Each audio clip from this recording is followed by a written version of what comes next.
D. James Kennedy Ministries presents Truths That Transform. Today on Truths That Transform, we'll look at God's supernatural activity in American history. Miracles in American History, Volume 2, The Faith That Shaped the Nation, brings out how in times of crises people turn to Christ, and it's in times of crises that God raises up leaders. You'll discover how God has worked in often surprising ways to sustain our nation. God determined to establish here a Christian nation. How do I know that? Because we have one. And if He had not determined to do that, we would not have such. Join us on today's Truths That Transform.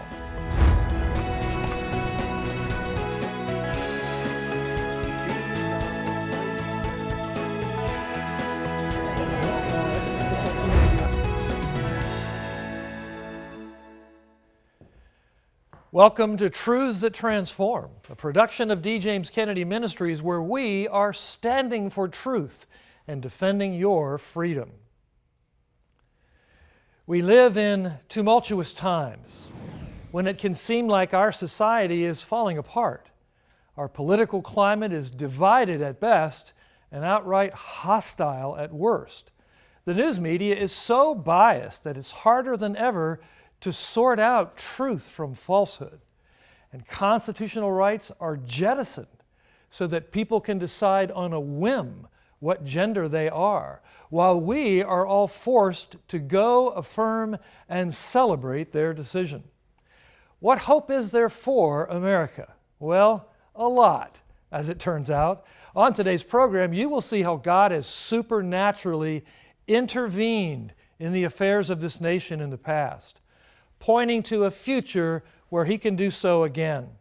And we will give you an opportunity to weigh in on the most urgent and pressing issues you think we should be dealing with in this vital 2020 election year.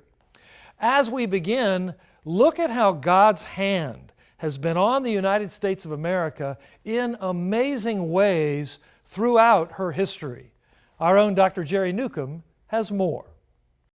The book Miracles in American History, Volume 2, is the faith that shaped the nation. It begins with the First Great Awakening and how it united the colonies, and George Whitefield preaching to 25,000 people and Ben Franklin printing the sermons. Dr. D. James Kennedy once addressed the significance of this spiritual movement in American history on location in a colonial church.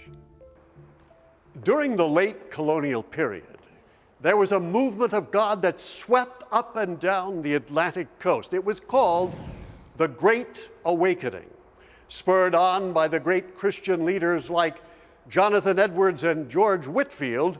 The Great Awakening played a key role in the founding of America. And then the Second Great Awakening, right after the Revolution. And you had the birth of new denominations, and the Abolitionist Society came out of that. And then Francis Asbury, the Methodist circuit riding preacher, 300,000 miles from Canada to the Gulf of Mexico. And his denomination splits off from the Anglican Church and mushrooms into all the frontier churches. He ordains the first black preachers in America. Richard Allen, that started the African Methodist Episcopal Church, was ordained by Francis Asbury. The First Great Awakening in the 1700s prepared America for independence.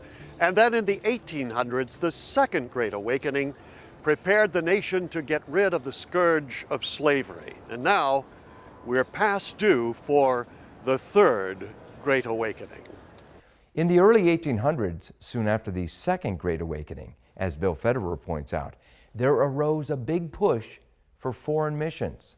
You have the Haystack Prayer Revival, right, at Williams College in New England, and students are coming back from class, it dumps rain, they hide under a haystack. While they're there, they pray for world missions, and they commit their lives to world missions. The rain stops.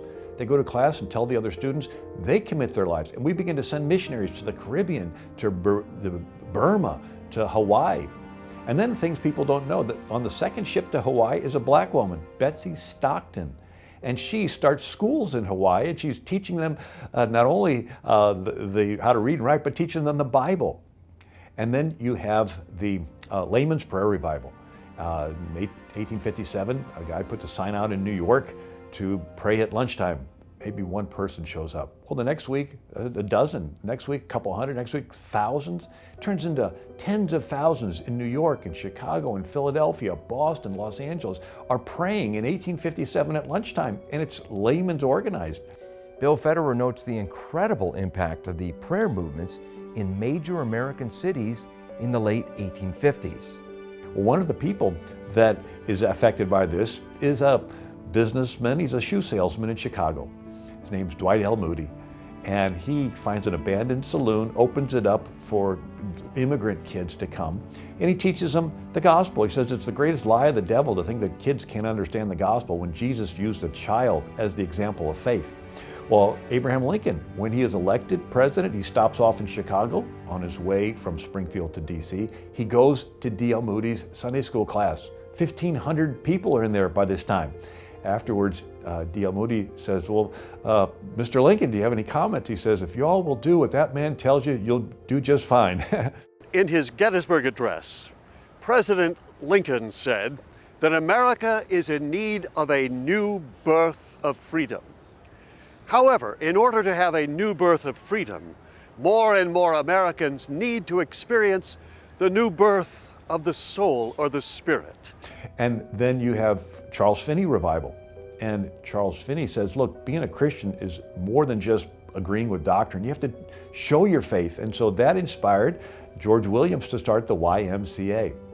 And it inspired William and Catherine Booth to start the Salvation Army over in England. It started to help get girls out of sex trafficking that was going on in England, and then it went into this enormous worldwide organization. And of course, to this day, the Salvation Army continues to meet spiritual and physical needs of people all over the world. Without any question, there are millions of people today, as we're sitting here, who are receiving something beautiful, either of a physical or spiritual kind, from compassionate Christians. There wouldn't be a Salvation Army without a Savior. Jumping to the 20th century, the first part of it, Bill Federer notes a dramatic conversion of a professional American baseball player. In the book, there's a chapter on Billy Sunday, Chicago White Stockings baseball player. He's recruited by A.G. Spalding of the Spalding Sporting Goods. And at the height of his athletic career, he's leaving a bar in Chicago downtown, and he hears singing, the Pacific Garden Mission. He wanders close, and it's the songs his mom used to sing. And he ends up going there, and then he ends up getting saved and turns into an evangelist. Civilization and society rests on morals. Morals rest on religion. Religion rests on the Bible and faith in God and in Jesus Christ. The Bible he ended up becoming the biggest evangelist in America at that time. Radio preaching is just invented, and he is preaching all across, and he gets tens of thousands. He estimated millions of people heard Billy Sunday preach. And then Billy Graham and his tremendous story of starting off humble and then preaching all around the world. And so it's just a fascinating story of faith. Our goal is to obey God. Our goal is to do the will of God. We even have a chapter there on the Apollo space program, right? And so they're Apollo 8 circling the moon on Christmas Eve, 1968. And they read the first lines from the book of Genesis on their way back. For all the people back on Earth, the crew of Apollo 8 has a message that we would like to send to you. In the beginning, God created the heaven and the earth. And the earth was without form and void, and darkness was upon the face of the deep. Madalyn Murray O'Hair threatened to sue NASA. So after that, they said, turn the mic off. Well, now we're at Apollo 11. And we all know Neil Armstrong, first man to step on the moon. Well, the second man was Buzz Aldrin. And Buzz Aldrin, before he stepped out of the module, requests radio silence, and he had communion. And he tells the story that he went to the Presbyterian Church in Houston. They called it the Astronauts Church because, John Glenn and several went there. And so the pastor, Dean Woodruff, had given Buzz Aldrin a little silver cup for a chalice, and he poured the grape juice in 1/6 gravity, so it slowly curls in there. And then he had communion. He read John chapter 15, I am the vine, you are the branches. So the first food consumed on the moon, was communion, the bread and the grape juice. The Eagle has landed. We're home. Man on the moon. Boy. Bill and Susie Federer's book on miracles in American history, Volume 2, encourages the reader to remember that what God has done in the past, He can do for us as well. If there's one thing that we see, it's that in order for there to be a revival, there has to be the preaching that God is just. In other words, God is a just God, which means He has to judge every sin, but He's a loving God in that He Himself provided the Lamb to take the judgment for the sin. It's so essential that Americans today understand the gospel, the glorious good tidings of Christ, which can change the human heart and bring us back from a life of sin and immorality to a life of godliness. The gospel of Christ is the greatest offer that man has ever heard. God incredibly offers freely to everyone everlasting life in paradise if we will receive His Son Jesus Christ into our heart. He loved us enough to give the greatest gift that He could possibly give, His own Son.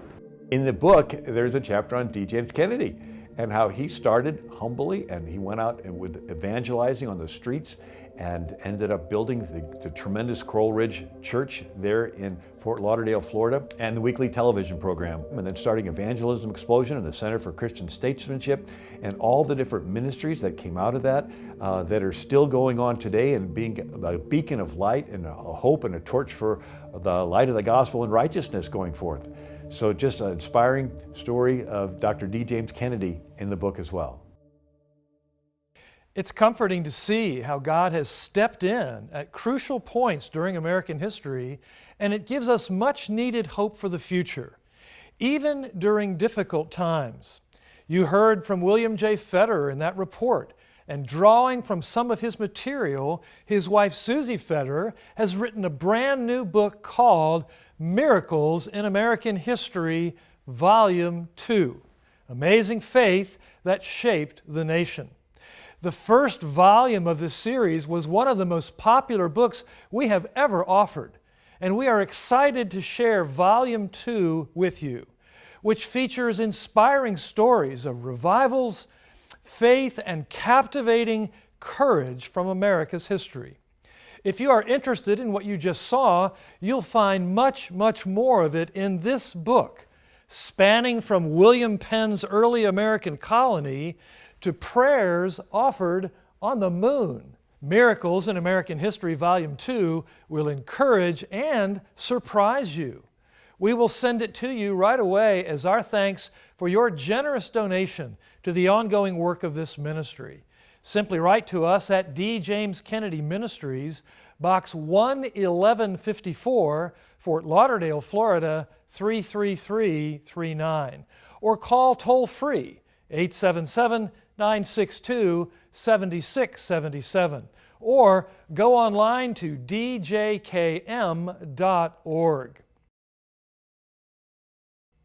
Dr. D. James Kennedy, the founder of this ministry, never tired of pointing people to America's Christian history. He was a devoted student of our true history, as contrasted with the revisionist history peddled by so many secular universities today. He explains more about how the hand of God has entered into the affairs of America in this portion of his classic message, America's Greatest Hero.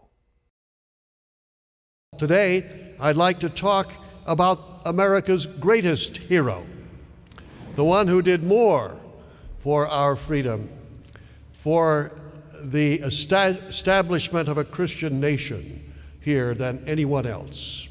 America's greatest hero is God, the often forgotten one. It probably is rarely recognized at this time of year. But I think you're going to find out that he did more, by far, than any and everyone else. God determined to establish here a Christian nation. How do I know that? because we have one. And if he had not determined to do that, we would not have such. He purposed to establish a Christian nation here on these shores, save for so many centuries between two great oceans. Now, I know there's some people that would question even that statement. We could indeed have been a Spanish nation, very similar to any one of many in South or Central America. And there was the attempt by Spain to conquer England, from which there came the Pilgrims and the Puritans and the evangelical gospel that they believed, but they were almost conquered. You remember, it was 1588, and the Invincible Armada streamed down the rivers of Spain and out into the Atlantic Ocean and turned northward. The largest armada ever seen before. There was no doubt England was toast, and God wiggled his toe. And a great storm came up, and a huge portion of that naval armada sank to the bottom of the sea. The British fleet at that point met them and destroyed much of what was left. They then decided to sail up and around Great Britain and come down the other side. They made a mistake in their determining the distance, the direction they were going, and they ran the whole rest of the fleet into the western side of Ireland. And the Invincible Armada was not invincible. And therefore, we have the kind of nation that we have here today. Well, then there was the fact that we could easily have been French. You may not even know it. We hear a great deal about what happened in 1620. We even hear about what happened in 1607 in Jamestown, the Pilgrims in 1620. Well, what about 1606? 1 year before. Do you know what happened then? We almost became French, because in that year, the French who were in Canada made a great effort to come and colonize New England under the leadership of De Monts. They made 3 attempts. The first 2, great winds took them out into the ocean. The third one, the wind destroyed their fleet altogether, and they went ashore on the treacherous shoals of Cape Cod, right about where the Pilgrims landed a few years later. They could have met an armed French encampment. But God had other plans in mind. And so, at length, the Pilgrims landed. They were heading for Virginia. They were heading now toward Cape Cod. It was a fearsome storm that day. They had decided that they would go farther south because they knew they weren't in Virginia. So they set sail without even landing and started south. And a great storm came and blew the ship back north, back where they were. And so they started south again, not knowing that the entire east coast of America was bristling with armed various groups and tribes of Indians, armed with spears and bows and arrows, and that they would most probably have been massacred anywhere they went. There was only one place that they could safely land, and that's right where God brought them at first. Because about 4 years before that, a plague had hit and killed almost every one of them, leaving nothing except the bushels of corn that they had gathered before the plague hit, which enabled them to survive that first winter.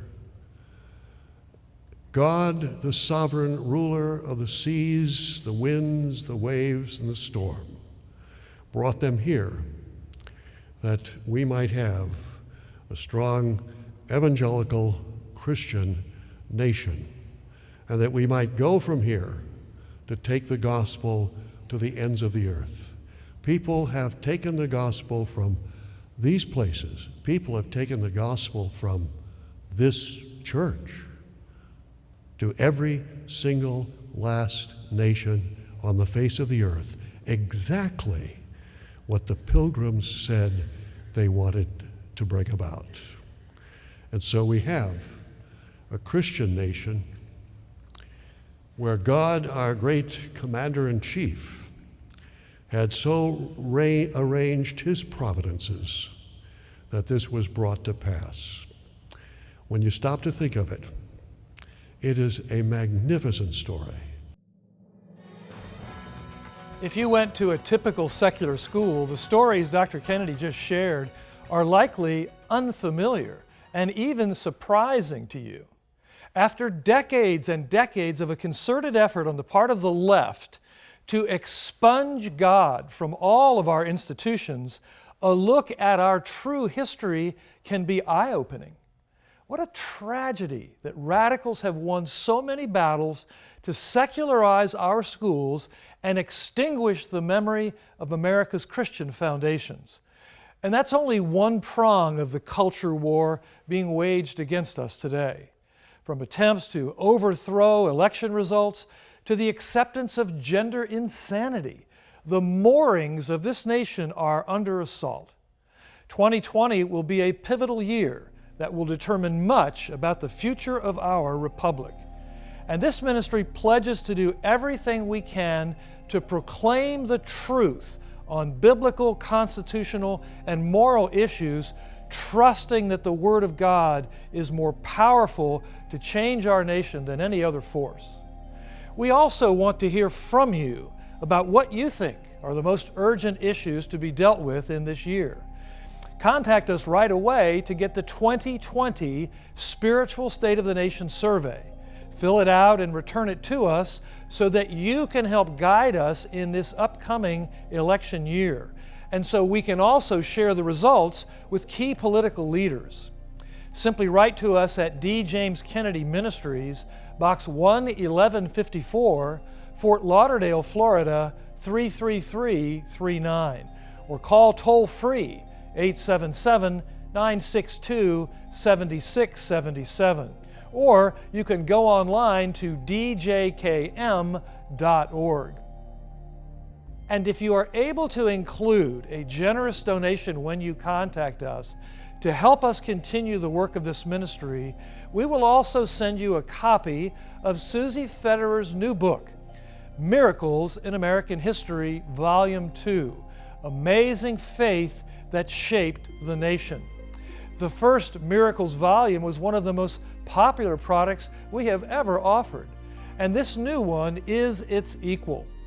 This is the true history that you don't usually find elsewhere, especially not in our secular universities and in the media.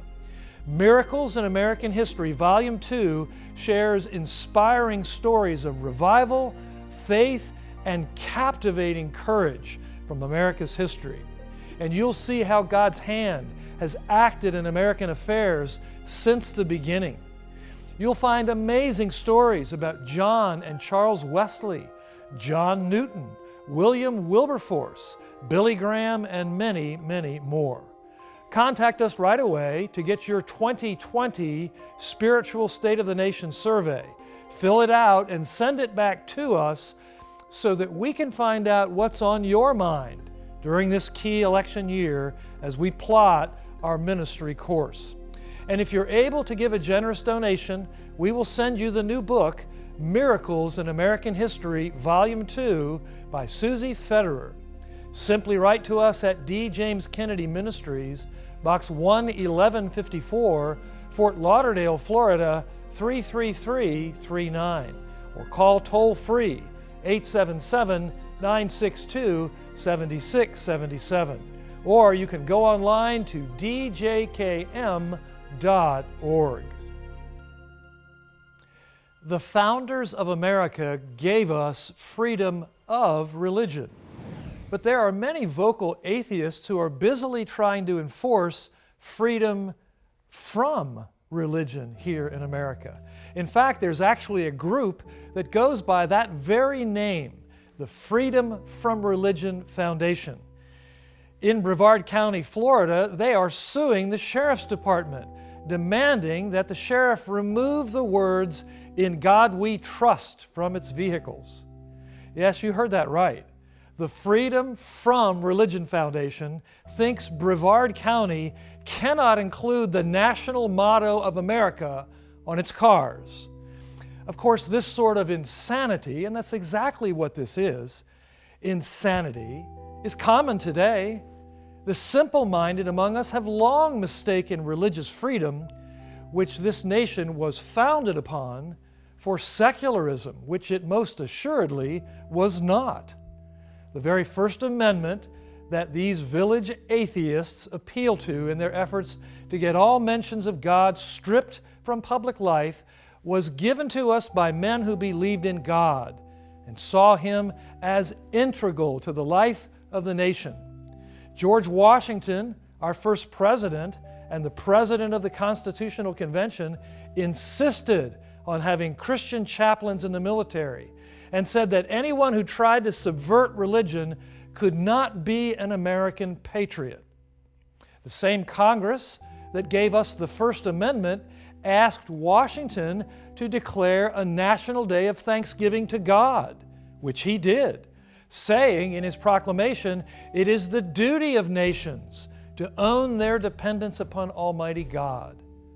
The fact is, without God, there is no America, which makes it ironic that so many cranks would try to use the freedoms granted to them under God and codified in the Constitution to erase the very giver of those freedoms. So the next time you hear someone pronouncing America to be a secular nation, remember that those people are not to be taken seriously or voted for. D. James Kennedy Ministries is standing for truth and defending your freedom. Thanks for joining us for this edition of Truths That Transform. I'm Frank Wright. We'll see you next time. Next week on Truths That Transform.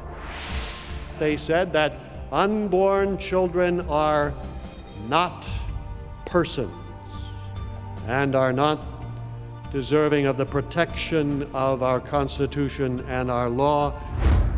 I found out that meeting that my birth mother had actually had an abortion when she was pregnant with me. Today's program is available on DVD for your gift to this ministry of any amount. Please call, write, or log on to our website today. This has been a production of D. James Kennedy Ministries.